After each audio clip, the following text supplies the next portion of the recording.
Team already through the Hello. detailed overview. So Anders Sandberg is a senior research fellow at the Future of Humanity Institute at the University of Oxford. He has long been an active participant in the debate on human enhancement, transhumanism, global risks, and the long-term future of humanity.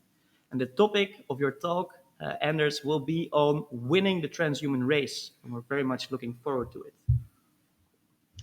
Thank you very much for having me here.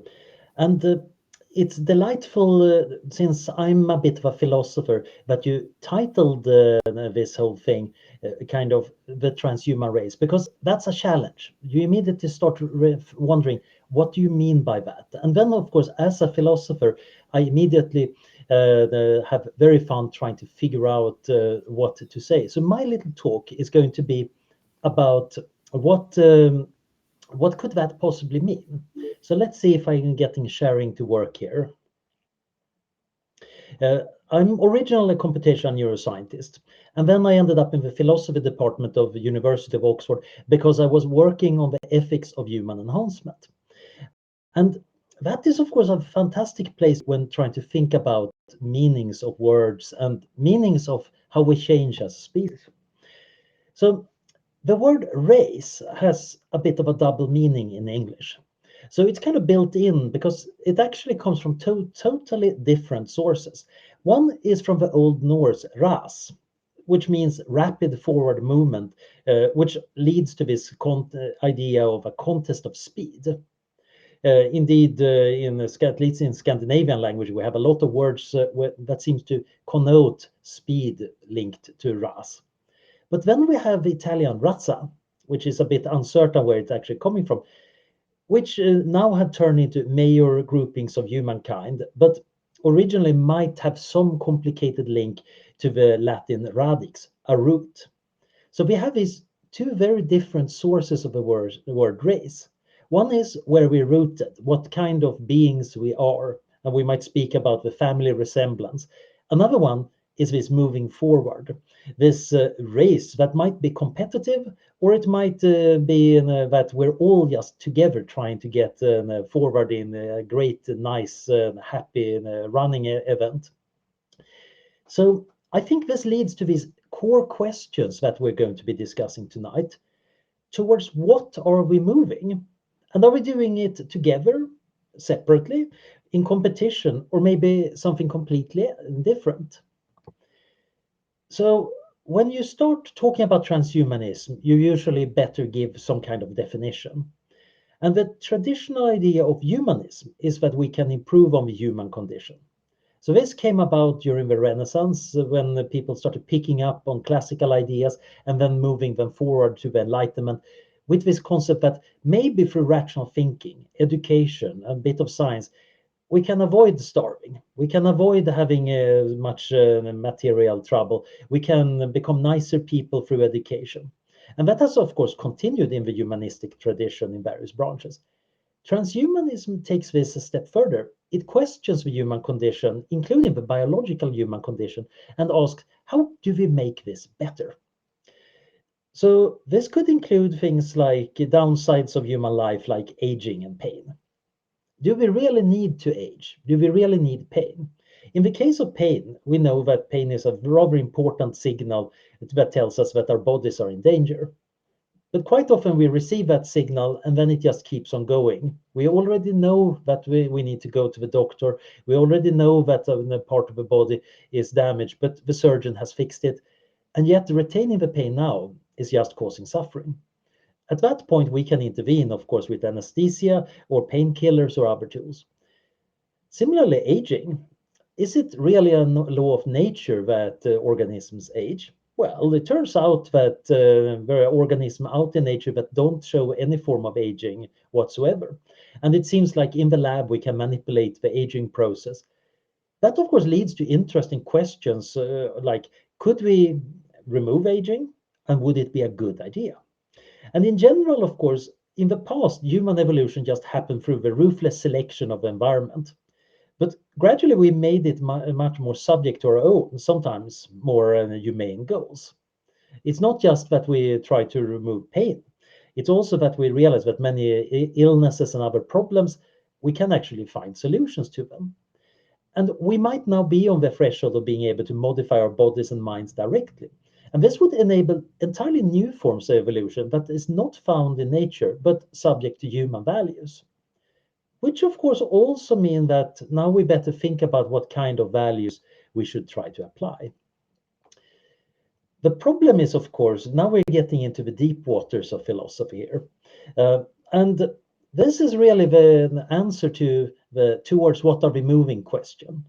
Now, there are some people that say that there is a human essence that we must not tamper with. And others would say, look, we have individual liberty. I have a right to my life. I have a right to my body. I have a right to freedom. I have a right to modify my body as I see fit. Others would say, yeah, but some of these changes might be disruptive for other people. So we actually need to think about the interactions with other people who might not be enhancing themselves. Consequentialism in ethics asks what changes would improve well-being and the chances of future generations. But also another interesting possibility, there might be entirely new forms of value that we might want to search and strive for. We could imagine some monkeys in the past thinking about evolving into post-monkeys. Would that be good? And they argue that, yeah, if you're smart, you can get a lot of bananas. So we should become post-monkeys because we get a lot of bananas. We, as post monkeys, are very good at getting bananas, but we also have discovered that there are art, science, philosophy, religion, sports, things that the monkeys can't even conceive of. And it might very well be that if we become post human, there are new forms of value that are beyond the kinds of value we currently enjoy. And yes, the post humans might also enjoy the bananas and art and science, but they might have these post values that they might say are even more important. On the other hand, there are very pragmatic concerns about safety. After all, many of these technologies are not going to work well on the first try or even on the 10th try. Some of them are going to have interesting emergent drawbacks. There might be really important issues here about continuity. If we change ourselves too much, maybe we lose who we are. And this might both be individually. If I upgrade my appearance a little bit, that might not change me. But what if I upgrade my personality? At some point, it might no longer be Anders, but somebody else. And the question is, should I care? Most people care quite a bit about that. Similarly, we do care about the continuity of our species. You could imagine a dramatic upgrade that we became something very different. And if it's too sharp, too rapid, we might say that's just replacing humanity with something alien. Maybe something very nice alien, but it's still an end to humanity. We want some aspects of ourselves to continue into the future. There are also important issues that sometimes some enhancements might be in conflict with other people's values. We can see that, for example, in the current debate about gender identity and transsexuals, where some people think that it's very important that humanity should only have two sexes. And others would say, well, let's have as many sexes and genders and identities as we want to. Let's make this totally free. And that makes the first group very disturbed. And they would argue that we're actually harmed by the existence of these weird new genders. While the second group would say, yeah, but you don't have a right to interfere with our bodily freedom. And that, of course, leads to a key question, which I hope we will be able to deal with a bit more. How do we go about this? So do we have a duty to remain together, or is it that we should cherish diversity? There might be, for example, a risk of splitting into factions that don't get along. On the other hand, we also reduce risk by having a diverse set of people and ways of solving things. Many forms of transhumanism and posthumanism in literature have been arguing also about whether it's a single goal, a good direction that we should all be aiming at, or whether it's actually a vast radiation in different directions. Many critics would say, look, transhumanism is just going to unify us and make us all similar, and the end result is going to be this homogeneous, boring species. That's a bad thing, so we should resist it. While many transhumanists I know instead say, no, we should individually become radically different and test out different and new possibilities, which I think is great, except that we now have a problem that we might need to get very diverse systems to work together. There is also an important tension between improving things right now for existing people or maximize the long term. It might be that speeding up certain technologies might help us who live right now, but might induce risks because we're getting powerful technology early before we know how to handle it safely. But if we delay, we are going to be much more cautious and useful. But unfortunately, we who currently live are not going to benefit it. So very important issues here about how to handle disagreements about what it means to be a human. We might want various forms of hedging where people who disagree can still make deals. And very interesting issues here about where we want to go. I think my own modest view is that what it's all about is aiming for an open future for humanity and for individuals. Transhumanism can be on the individual level. I might want to have new senses. I want to see ultraviolet light. But it might also be about our societies. I want to live in a society that's sustainable over millennia and millions of years and can go to space. But there might even be on a cosmical scale that we might say we're representatives of life, intelligence, and consciousness. And maybe we even have a duty to spread that to all the unliving matter out there. Now, we don't know really in philosophy what is the right answer here, but it's very clear that we should avoid premature closure, whether that is that killing ourselves in an unwise experiment or existential threats to our species. We want to have a freedom to choose this diversity, and there is a lot of value in exploration. I think right now our society is a little bit too cautious about exploration. We need a bit more bold exploration, even if that sometimes means that we burn ourselves and realize, let's not go there then again. And I also think we need to be much more long-termist. It's not just about the next few years or next few decades. We literally can affect the future billions of years in the future if we play our cards right. We can create a wonderful, grand future together. And I'm hoping this meeting is going to help us start with these ideas. Thank you.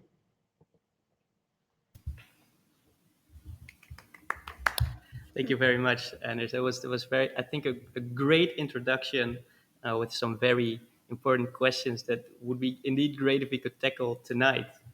You One might one notice that as a philosopher, I'm giving more questions than I'm answering it. I suppose that will always be the conundrum. But maybe I can try to get you to answer a question from our side in that case. Is especially from our point of view as students right now, how do you think we should deal with different ideas or maybe values for the future? And specifically, should we invest in specific kinds of research? Should some research be preferred over other research, or should everything be treated equally in that sense? What's your take on this? I think it's very important to set priorities right. And now I must admit, I'm bad at that personally, but I still know that it's important. And the reason is that if you have a bunch of different problems, like technologies or issues you want to solve, how important they are is kind of random. But typically, it has a very skewed distribution. Quite often, something like a heavy tailed distribution or a power law, which means that the most important thing is probably an order of magnitude more important than the second most important thing. And that means that if you have a lot of options, you should try to figure out to put them in the right order. If you do that in the wrong way, you might lose most of the value you could have gained. So that suggests that getting the priorities in order is actually way more important than we normally think. Normally, we say we should think things through a little bit beforehand, and that's it. But I argue that we should actually spend a lot of time thinking things through, but also be aware that we are going to not know everything. It's going to be wrong from time to time. We are going to need to update those priorities. So generally, I think you can find tricks and heuristics like is the effects of this enormous? That's kind of a good sign. Is it something that people have neglected so we know much less than we should about it? Is it also tractable? Could I actually do something useful about it? This is something that people in the effective altruism movement are using for guiding where they want to put in charity, but it works well also for research projects or even what to study. And another thing is you can change the ordering of when things arrive. There are some technologies that we might want to have early rather than late, especially technologies that make other technologies safe. So you want to have seat belts as quickly as you have cars. When you develop geoengineering, you probably want a way of undoing that at about the same time or earlier when you get geoengineering. If you develop advanced artificial intelligence, you probably want safety measures to be in place before it gets really powerful.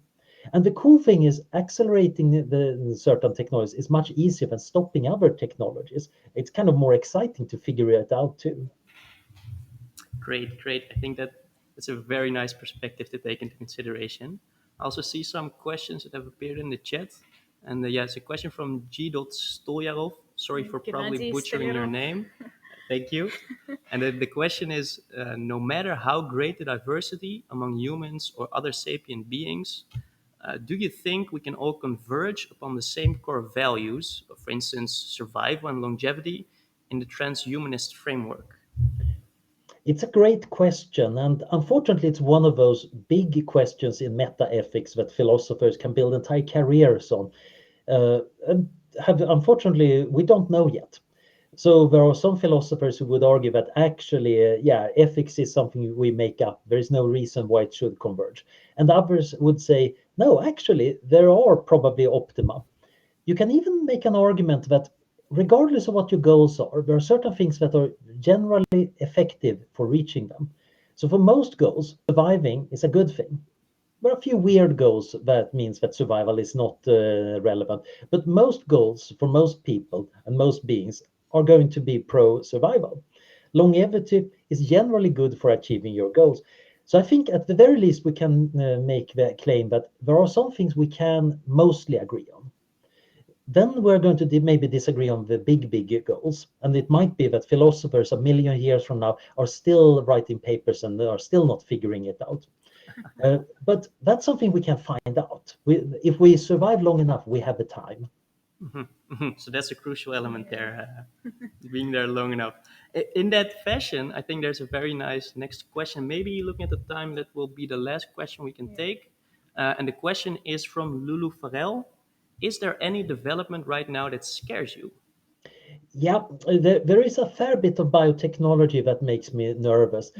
It's awesome in its own way. I really admire the technological skill going in and the amazing things. It's just that I can see a few really bad uses of that. And what really annoys me is that I don't even want to talk too much about them, which of course makes it sound like either I don't know what I'm thinking about, or maybe I'm just trying to sound ominous and mysterious. It actually hampers the ability to do something useful about these risks. So generally, I think I'm less afraid of things exploding as stuff that replicates. And nanomachines and computer viruses are actually much worse at replication than biology. Biology comes with replication built in. That's what it's for. And it's also very robust. So that's why biology is awesome and scary. And I think this leads to an interesting question as a student. How do you want to work in order to be an ethical student? I know some people who said, okay, I'm not going to work on certain areas because they think that's going to have military applications. There are other people saying, I should be working on those areas because I might actually have a say in how it's applied. And others would say, actually, maybe I should become a diplomat instead, so those military applications don't get to be used. Okay, those are some perfect thoughts to take later with us into the panel discussion. Anders, thank you very much for your Thank you. contributions thus far, and we'd love to see you at the end of the evening at the panel discussion again. Thank you.